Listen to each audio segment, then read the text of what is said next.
Maswerteng hapon po mga ka-STL. Narito na po ang resulta ng STL Batangas para sa araw na to, second draw. May 4, 2025, araw ng linggo.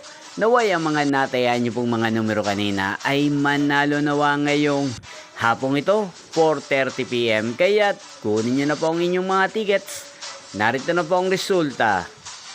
Ang mga numerong nanalo sa STL Batangas ngayong hapong ito, May 4, 2025, 4:30 PM. Second draw result, 12 at 34 in exact order.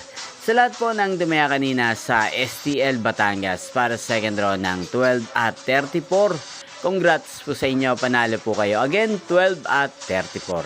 At ngayong hapong ito sa STL Batangas, atin pong i-shoutout si Kuya Jonel ng Batangas na nanonood din po sa channel na to. Shoutout po sa inyo, Kuya Jonel. Sana po'y nasa mabuti kayong kalagayan. Sana iswertihin din ang mga numerong tinatayaan nyo sa STL Batangas. Inyo pong napanood ang resulta ng STL Batangas sa channel na to, Roderick Hernandez TV. Magkita-kita pong muli tayo mamayang 8:30 PM para sa third draw result ng STL Batangas.